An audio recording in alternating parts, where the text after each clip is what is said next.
ঢাকা শহরের এক প্রান্তে কাঁচ আর ইস্পাতের বিশাল স্থাপত্য কোম্পানি, যার নাম ছিল এস.এম. রাজকন্যা কনস্ট্রাকশন। এই কোম্পানির প্রধান ছিলেন অরুণিমা রায়, আর তার মেয়ে নীলাঞ্জনা রায় ছিলেন কোম্পানির সবচেয়ে প্রতিভাবান কিন্তু অহংকারী স্থপতি। নীলাঞ্জনা বিশ্বাস করতেন ভালো ডিজাইন প্রকাশ পায় দামি পোশাক, বিদেশি ডিগ্রি আর স্মার্ট চালচলনে। অন্যদিকে এই কোম্পানিরই সাইট সুপারভাইজার হিসেবে কাজ করতেন অনেক দস্যু। শান্ত, পুরনো একটি মোটরসাইকেল আর হালকা রং ওঠা সাদামাটা শার্ট, এই ছিল তার পরিচয়। সাইটে তার কাজ নিখুঁত হলেও নীলাঞ্জনা তাকে প্রায়ই তুচ্ছতাচ্ছিল্য করতেন। একদিন এক গুরুত্বপূর্ণ সাইট ভিজিটে নীলাঞ্জনা এলেন। তিনি দেখলেন প্রচণ্ড রোদ উপেক্ষা করে অনেক মনোযোগ দিয়ে কিছু মজদুরকে নির্দেশ দিচ্ছেন। নীলাঞ্জনা বিরক্তির সুরে বললেন, অনেক, তোমার কি কোনো ক্লাস নেই? এত ধুলোমাটির মধ্যে হাঁটু গেড়ে বসে কাজ করতে হয়? তোমার কাজটা হলো শুধু আমার ডিজাইনগুলো বাস্তবায়ন করা, বুঝলে? একটা ভালো ডিজাইনার আর সাইটের সাধারণ কর্মীর মধ্যেকার পার্থক্যটা মনে রেখো। অনেক মাথা নিচু করে জবাব দিলেন, মাপ করবেন ম্যাডাম, তবে আমার মনে হয় যে কাঠামো মাটিতে দাঁড়ায় তার ভিত্তি মজবুত আছে কিনা তা দেখতে মাটি স্পর্শ করা জরুরি। নীলাঞ্জনা চোখ কুঁচকে বললেন, কবিতা বলা বন্ধ করো।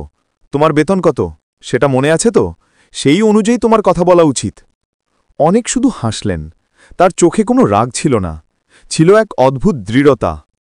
নীলাঞ্জনার বাবা অর্থাৎ অরুণিমা রায় একদিন মেয়েকে বোঝানোর চেষ্টা করলেন, নীলাঞ্জনা অনেক হয়তো সাদাসিধা, কিন্তু তার মন আর কাজ দুটোই খাঁটি।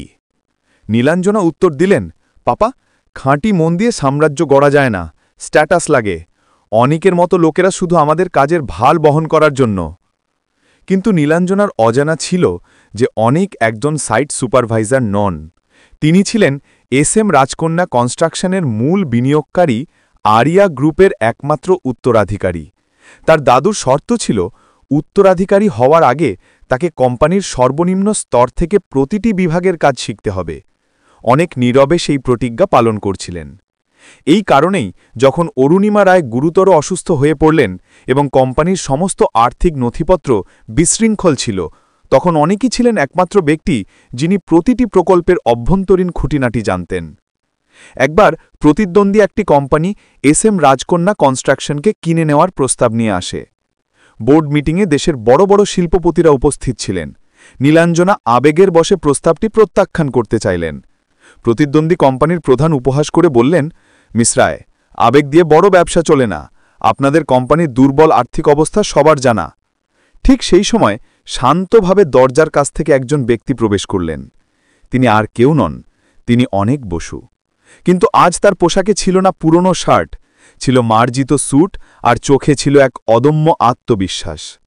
নীলাঞ্জনা অবাক হয়ে ফিসফিস করে বললেন, অনেক, তুমি এখানে? অনেক শান্ত ও দৃঢ় কণ্ঠে বললেন, আপনারা ঠিকই বলেছেন, আবেগ দিয়ে ব্যবসা চলে না, তবে ব্যবসা চলে সঠিক তথ্য ও বিনিয়োগ দিয়ে। বিগত ৩ মাস ধরে আরিয়া গ্রুপের পক্ষ থেকে আমি নীরবে এস.এম. রাজকন্যা কনস্ট্রাকশনের সমস্ত ঋণ পরিশোধ এবং নতুন করে মূলধন বিনিয়োগ করেছি। তিনি দেখালেন তিনি ঋণ শোধই করেননি, বরং কোম্পানির ৫১% শেয়ার কিনে নিয়েছিলেন। নীলাঞ্জনার মুখ ফ্যাকাশে হয়ে গেল। তিনি কাঁপতে কাঁপতে বললেন, কিন্তু তুমি তো সাইট সুপারভাইজার। অনেক হাসলেন। তিনি বললেন, আমি এখনও সেই সাইট সুপারভাইজার ম্যাডাম। আমার দাদুর প্রতিজ্ঞা ছিল যে কোম্পানির সর্বোচ্চ পদে বসার আগে আমাকে শিখতে হবে যে মাটির স্তরে কাজ করা কর্মীদের মূল্য কত। আসলে আমি সেই নীরব স্থপতি যিনি মাটির নিচে কোম্পানির ভিত্তি মজবুত করার কাজটি করছিলাম। তিনি ঘুরে নীলাঞ্জনাকে বললেন, মানুষের আসল পরিচয় তার পদ বা পোশাক থেকে আসে না, আসে তার চরিত্র ও কাজের প্রতি নিষ্ঠা থেকে। আপনি শুধু ওপরের চাকচিক্য দেখেছেন, ভেতরের কাঠামো নয়। নীলাঞ্জনা তার অহংকার ভেঙে ফেললেন। সভা শেষে অনুতপ্ত নীলাঞ্জনা অনেকের কাছে এসে বললেন, আমি লজ্জিত, আমি তোমার প্রতিভার অমর্যাদা করেছি। অনেক তাকে অভয় দিয়ে বললেন, আমি আপনার ভুল নিয়ে ভাবি না নীলাঞ্জনা। একজন ভালো স্থপতি ইটের নিচে চাপা পড়া শ্রমিকের ঘামের মূল্যও বোঝেন। চলুন আমরা একসাথে সেই শ্রমকে সম্মান জানিয়ে নতুন করে কোম্পানি গড়ে তুলি। শিক্ষা, মানুষের মূল্য তার পদ, পোশাক বা ব্যাংক ব্যালেন্সের ওপর নির্ভর করে না, নির্ভর করে তার নীরব কাজ, নিষ্ঠা এবং মানবিকতার ওপর।